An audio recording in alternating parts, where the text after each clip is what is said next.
Antes eu te conhecia só de ouvir, mas agora os meus olhos te veem.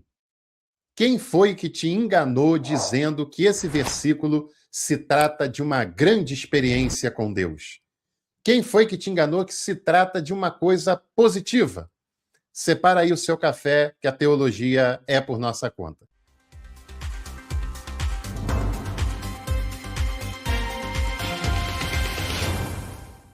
Aproveite, se inscreva aqui no canal, que é o único canal que você vai encontrar no YouTube a trabalhar a teologia de maneira não confessional.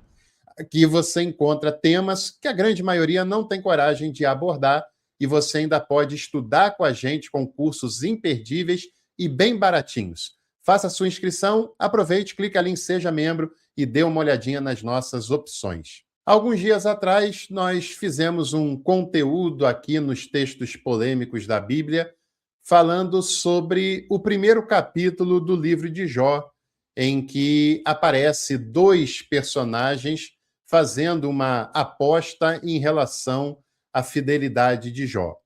E foi muito interessante alguns comentários que nós recebemos, principalmente de dois amigos específicos, o Pabilon e também o nosso amigo Paulo Capellini, que fizeram comentários bem interessantes e me chamaram a atenção para a gente dar uma olhadinha no capítulo 42 do livro de Jó, porque ali tem alguns versículos, dois especificamente, que são consolidados pelos pregadores, pelos religiosos, pela maioria, grande maioria dos intérpretes dessa passagem, como se fosse uma grande experiência que Jó teve com Deus, quando Jó se retrata, pede perdão e reconhece quem era Deus, e que isso seria um divisor de águas na vida de Jó.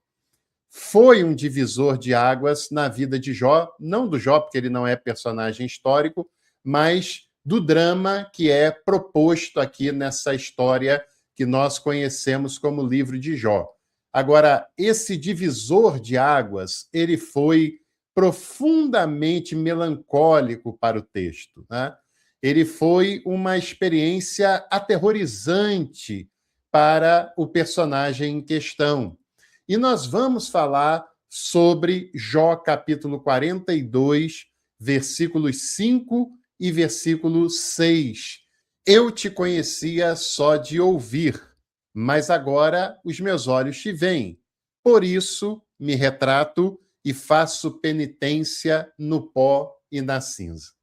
E você achando que esses versículos se tratam de uma experiência positiva que Jó teria com a divindade. Ledo engano. Ledo engano. É pavoroso o que está aqui nesses versículos e você vai ver isso. Lembrando que Jó faz parte dos livros sapienciais. Livros sapienciais não são livros doutrinários, são livros que revelam sabedoria, reflexão, a forma como a sabedoria antiga lidava com a realidade da vida. E o Jó, especificamente, o autor que propõe essa história de Jó, está fazendo uma denúncia em relação à tal da teologia retributiva, porque durante muito tempo se achou que bastava uma pessoa fazer o que era bom, ser justa, ser reta, e que Deus abençoaria essa pessoa, e uma pessoa que fosse má, que fosse perversa, que fosse ímpia, Deus castigaria essa pessoa. O problema é que, na prática, isso não existe. Na prática, isso não se confirma, porque tem pessoas muito boas, valiosas, honradas, que se dão muito mal na vida, que passam por dificuldades, passam por apertos, passam por enfermidade, morrem cedo, né? E, por outro lado, tem pessoas que são verdadeiras canalhas, pessoas que não valem nada, pessoas que são trapaceiras e que estão ricas e que vivem até os seus 90 e tantos anos e que se dão muito bem na vida, porque essa ideia de teologia retributiva, ela simplesmente não funciona, assim como a meritocracia não funciona. E o livro de Jó quem propôs esse texto propõe uma crítica à teologia retributiva, porque Jó é a antítese do que a teologia retributiva pensava anteriormente.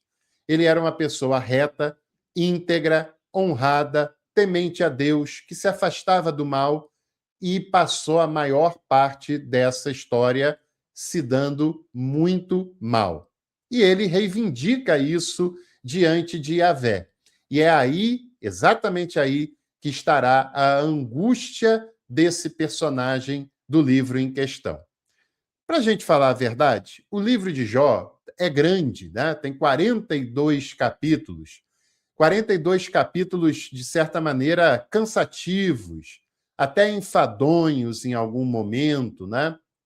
E na prática, o livro de Jó tem o primeiro capítulo, que diz muita coisa, fala sobre a Assembleia Divina, os seres celestiais lá na Assembleia de Yahvé, a aposta entre Yahvé e o espião que chega ali, duvidando da boa vontade da raça humana, sendo bastante pessimista em relação às virtudes que a humanidade é capaz de desenvolver na sua vida.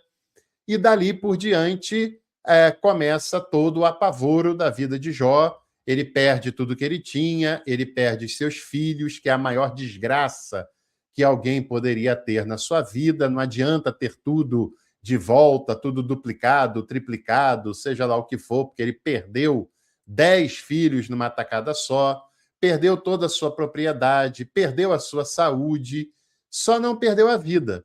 Infelizmente para Jó, né? Infelizmente para Jó, porque ele chegou numa situação extremamente péssima. E se já não bastasse, ele ainda tem amigos que estão lhe acusando de ter pecado, que são insensíveis e que são tão apegados à dogmática que não conseguem contemplar o sofrimento pelo qual Jó estava passando. E o acusam de ter pecado, de não confessar, de querer acobertar. A sua mulher também não ajuda muito nos seus conselhos, e Jó está profundamente angustiado. E ele passa do capítulo 3 até o capítulo 37, do capítulo 3 até o capítulo 37, reivindicando a sua inocência, confiando de que a justiça divina o alcançaria, que a justiça de Deus ia se manifestar, e ele está durante todos esses capítulos defendendo a sua inocência, dizendo que ele não fez nada, acreditando que Deus iria fazer justiça em seu favor, que Deus teria misericórdia dele, que todo mundo ia ver que estão enganados porque ele não fez nada de errado. E Jó clama, Jó intercede, Jó pede a Deus, Jó tenta convencer os seus amigos, Jó tenta convencer a sua mulher de voltar para a fé em Yahvé. Fé essa que nós não podemos dizer em momento algum que em Jó essa fé não tenha sido sincera. Jó foi muito sincero na sua fé, na sua confiança em Yahvé. Ele realmente achava que Yahvé iria tomar as suas dores, lhe fazer justiça, ter compaixão dele, ter compadecência dele, que Deus iria ser bondoso para com ele. E ele passa todos esses capítulos clamando, angustiado, pedindo, orando, chamando, invocando, confiando. E o que acontece? Nada. Quase nada. Acontece uma coisa. Do capítulo 38 em diante, 38, 39, 40, 41, começam os discursos de Yahvé. Yahvé fala com Jó. Yahvé não fica em silêncio diante do que está acontecendo com Jó e nem diante do seu sofrimento e dos seus clamores. Mas talvez para Jó fosse melhor que Yahvé ficasse em silêncio. Lembrando, viu, gente? Não é uma história real, não é uma história concreta. É um drama e o autor tem em mente desmascarar essa farsa que está por trás da teologia retributiva e vai aparecer já no capítulo 42 a ideia de que aquela confiança toda de Jó em Yahvé não era tão justificada assim. Quando Yahvé começa a falar com Jó, Yahvé também demonstra uma total insensibilidade diante do sofrimento dele. Yahvé não tem pena, Yahvé não tem dó, Yahvé não acolhe Jó, Yahvé não lhe dá uma palavra de esperança, de consolo. Yahvé, pelo contrário, tem uma postura bastante arrogante diante de Jó. Yahvé chama Jó de adjetivos como: quem é você que está me questionando se eu fiz isso, fiz aquilo e fiz aquilo outro? Quem é você que ousa me desafiar? Ou seja, os discursos de Yahvé demonstram insensibilidade, e Jó conhece uma versão da divindade pela qual ele não contava. Né? Ele não contava. Jó tem plena confiança e esperança de que ele será socorrido pela divindade, de que ela virá ao seu encontro e vai lhe fazer justiça, afinal de contas, ele realmente não fez nada para ser castigado, mas o que ele encontra na divindade, quando ela tem a boa vontade de lhe responder, é um show de insensibilidade, de dureza, de arrogância, de jogar na cara de Jó que ele não valia nada, que ele não era ninguém, que ele não tinha direito nenhum de questionar qualquer coisa. Como não? Como não? Se Jó era um homem reto, íntegro, temente a Deus e que se afastava do mal e que tem a sua vida destruída por causa de um jogo de crianças feito entre a divindade e o espião que aparece na Assembleia Divina. Como Jó não estaria angustiado diante disso tudo e como Jó não ia protestar como ele fez ao longo de todos esses capítulos, e mesmo no seu protesto, ele ainda mantém a confiança no socorro de Yahvé. E aí, quando ele percebe que a divindade era daquela maneira que estava se manifestando com ele, Jó vai falar apenas poucas palavras depois de tudo isso. Perceba bem, olha, capítulo 1 tem essa cena que a gente já conhece. Dali até o capítulo 37, Jó está clamando e confiando numa intervenção divina. Do capítulo 38 até o 41, aproximadamente, Yahvé se mostra para Jó. E agora, no capítulo 42, Jó vai responder com apenas 6 versículos e sair de cena. E por que ele faz isso? Vamos lá aos versículos, então, em questão. Versículo 5. Eu te conhecia só de ouvir.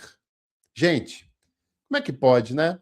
Às vezes parece que os pregadores, eles fazem questão de pregar exatamente o oposto do que o texto bíblico está ensinando. Porque é impressionante. E isso revela o despreparo generalizado desse pessoal, né? E as pessoas falam de Jó com uma certa arrogância, Quando encontram uma pessoa inteligente, quando encontram uma pessoa que não é exatamente como elas, que não tem lá as suas mesmas crenças ou coisa parecida, elas usam esse argumento do tipo: eu conheço Deus de ver, eu tive uma experiência com Deus. Você não, você só tem informações sobre Deus, você não tem maiores intimidades com ele. Ainda usa isso, que não tem nada a ver com essa realidade, mas ainda usam isso de uma maneira bem prepotente, né? E o que Jó queria dizer, então, com essa expressão? Primeiro ponto, eu te conhecia só de ouvir. E nessa época que eu te conhecia só de ouvir, era tudo melhor, porque eu acreditava que Yahvé era bondoso, que Yahvé era o Redentor, que Yahvé era justo, que Yahvé ia socorrer a um servo seu que clama-lhe por justiça e por compaixão. Eu acreditava que Deus era misericordioso e que Deus não ia folgar com a injustiça de uma pessoa justa que estava padecendo com ela. Eu acreditava que Deus era alguém que eu pudesse clamar na hora da angústia e na hora do desespero, e não só nos momentos bons. Mas aí Jó percebe que essa divindade, tanto nos bons ou nos maus momentos, dá na mesma, porque ela é indiferente, porque ela é arrogante, porque ela não se importa muito. E aí vem a virada de chave de Jó, quando ele ouve lá os discursos de Yahvé e ele diz: mas agora os meus olhos te veem. Ou seja, eu cheguei à conclusão de que eu não poderia confiar em ti, de que a tua justiça não me socorreu, de que não é tão misericordioso e bondoso do jeito que eu achava antes de te conhecer de maneira mais íntima, de maneira mais pessoal. Jó reconfigura o que ele pensava sobre Deus. Jó reconfigura a imagem que ele tinha de Yahvé dentro dele. Porque quando era de ouvir, ele tinha uma imagem muito positiva. Mas quando ele tem essa experiência no momento mais difícil com a divindade e ouve todos os seus discursos, ele tem que reconfigurar, porque não está batendo aqui, não. Não deu certo, não. Né? E aí vem o versículo 6, que tradicionalmente é traduzido do modo como nós lemos, como se Jó, diante disso, tivesse caído em si, se arrependeu e fez penitência no pó e na cinza. É uma tradução possível, mas também tem uma outra tradução possível, expressa pelo Jack Miles no livro Deus, uma biografia, uma pessoa que dominava o hebraico e que fez uma outra tradução possível, aplicável ao hebraico desse versículo 6. Tá? Jó não se arrependeu, não estava se retratando. Esse versículo também pode ser traduzido pelo seguinte. Bom, versículo 5, voltando lá. Antes eu te conhecia pelo ouvir, agora os meus olhos te veem. E aí vem o versículo 6. Por isso eu desisto e tenho pena do barro vivente e tenho pena da humanidade. É essa conclusão que Jó chega. Né? Quando Jó tem todo esse choque de realidade, ele olha no versículo 6 e diz: para mim, basta. Para mim, já deu. Eu, então, depois que eu passei a conhecer a Deus dessa maneira, depois que eu vi Deus e não era aquele Deus que eu ouvia falar e acreditava que fosse, eu desisto. Desisto de argumentar, desisto de clamar, desisto de pedir, desisto de tentar provar a minha inocência, desisto de confiar na sua bondade, na sua misericórdia. E, além disso, eu tenho pena do barro vivente, ou seja, eu tenho pena da humanidade, eu tenho pena do ser humano que é limitado, que tem os seus deslizes, que é frágil. Quando ele clama a divindade não está pronta para lhe ajudar. Tenho pena dessa obra criada, tenho pena dela. Porque se a divindade é isso que eu estou vendo, eu só posso ter pena da humanidade, porque ela não encontrará na divindade acolhimento, refúgio, bondade, justiça, apenas insensibilidade, apenas arrogância, apenas jogar na cara que nós não somos absolutamente nada. Então, veja, o versículo 6 também é perfeitamente traduzido como: para mim, basta, já deu, e eu tenho pena da humanidade. Porque se Deus é assim, a humanidade está órfã. Que coisa, né? Essas duas interpretações, quer dizer, essas duas traduções são perfeitamente possíveis gramaticalmente falando. O que vai determinar é o contexto. E o contexto, fala a verdade, é muito mais pendente para a segunda tradução do que para a tradução tradicionalmente usada e escolhida por aqui. Porque não faria sentido Jó passar o livro inteiro, e não é pouca coisa, reclamando, clamando, confiando, acreditando, na reta final. E Yahvé demonstra uma insensibilidade grande para ele, e aí, quando ele volta a responder, a ter uma tréplica, 6 versículos para ele são suficientes, que ele conclui: ora, eu era inocente e achava que a divindade era da maneira como eu ouvi, mas agora os meus olhos te veem e eu vejo que não é nada daquilo que eu achava antes. E por isso, para mim, já deu, para mim basta, eu desisto de argumentar, de clamar, de pedir, e eu tenho pena da humanidade que confia nessa divindade. O contexto deixa isso bem claro, né, gente? Bem claro. E é uma possibilidade da gente parar, da gente pensar e refletir sobre tal realidade. Veja, a minha afirmação não é que Deus, Deus soberano, Pai de Jesus, seja assim, mas a visão que Jó tem da divindade era assim. Ela não o ajudou, ela não o acolheu, ela não fez muita coisa para com ele e ele desistiu desse processo e não se arrependeu coisa nenhuma. Ele se arrependeu de ter esperado aquele tempo todo, já deu e teve pena de quem buscava por essa divindade. A leitura que o livro de Jó tem da divindade é essa, e não é uma leitura das mais positivas e nem das mais esperançosas ou acolhedoras.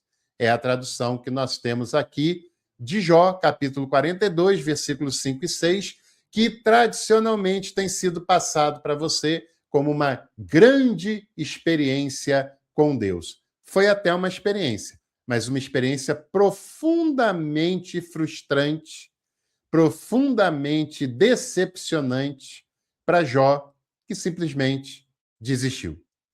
Você que não pode desistir de se inscrever no canal, de deixar aqui a sua curtida, que é muito importante, e, é claro, dá também uma olhadinha aqui na descrição do nosso vídeo, porque tem links muito interessantes que você vai gostar.